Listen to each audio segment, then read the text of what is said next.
Hi, I'm Clinton Ives. Welcome to the Making Learning Effective instructional module.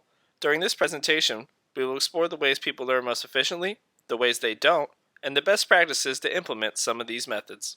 The current trends of teaching and learning in many of today's academic institutions are ineffective and based in faulty logic and assumptions. Some of these practices are ingrained in tradition, falsely misunderstood as tried and true.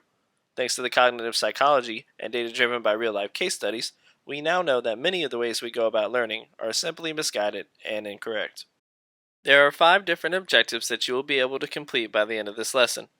This includes being able to identify 3 common but ineffective learning methods used in education, comparing and contrasting the effectiveness of mass versus spaced practice, analyze 5 different effective learning strategies, implement different effective learning strategies into classes and material, and create effective learning study guides and strategies for students. These goals will help you understand the information and assist in implementing them into the classroom. Cramming is by far one of the most popular and widely used learning and study methods for students.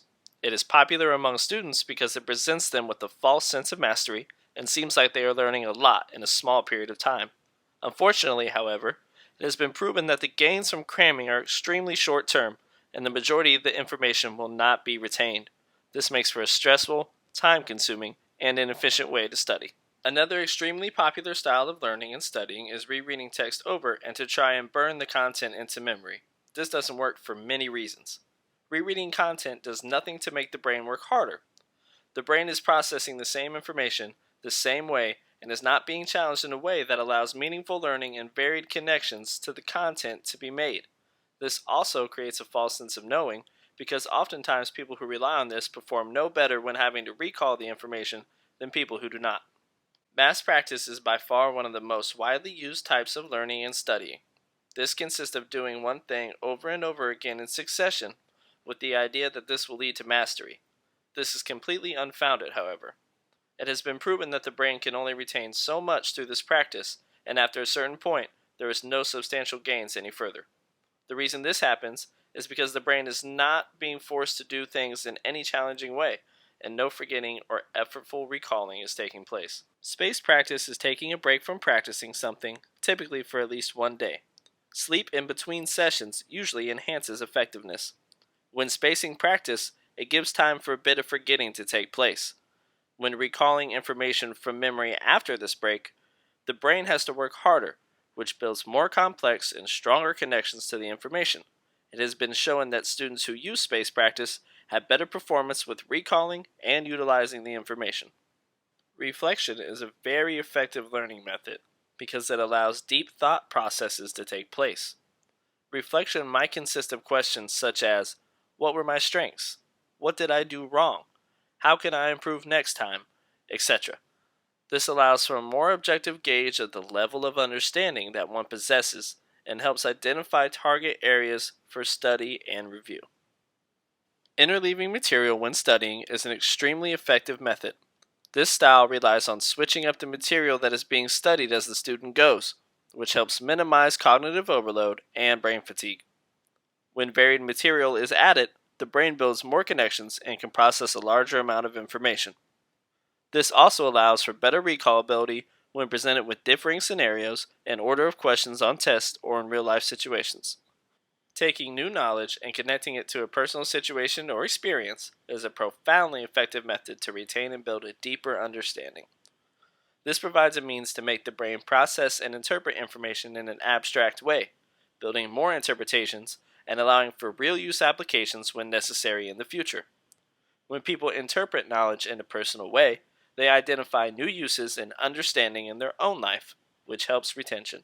Retrieval has proven to be an extremely useful way to facilitate deep and meaningful learning. When something is pulled from memory, the brain has to work extremely hard, and this is a good thing.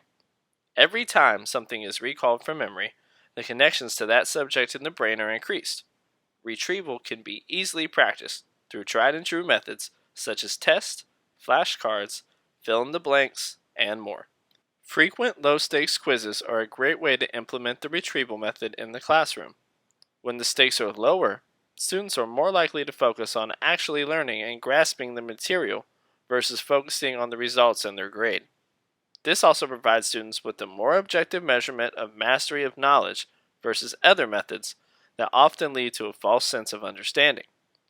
Students are less likely to be intimidated by testing when presented in this format and will build stronger connections to the material. A great and easy way to get students to practice reflection is having them write a short journal entry on the material that was covered at the end of each lesson. This can consist of things like what they understood, what they didn't, what they need to focus on going forward, and more. This will also help the instructor gauge what parts of the lessons worked and didn't, and how to tailor the teaching of material going forward in order to best address the needs of the class. Students can use this as a moderate form of retrieval as well, and comprehension check. A great way to get the students to use elaboration in the classroom is prompting them to provide a few examples of how the key information can be applied to their own personal life and give examples. The student might provide a story that happened to them in the past relating to the newly learned information. Have the students write these out and perhaps trade stories with another student in the class to increase connections and comprehension. There are right ways to learn, and then there are wrong ways. In this lesson, we have covered popular but ineffective ways we currently teach and learn, the ways we should be teaching and learning, and a few suggestions on how to tie these methods into the classroom. The goal is to provide students with an enriching and effective classroom experience that enhances retention and knowledge. With the information presented in this module, you will be able to do just that.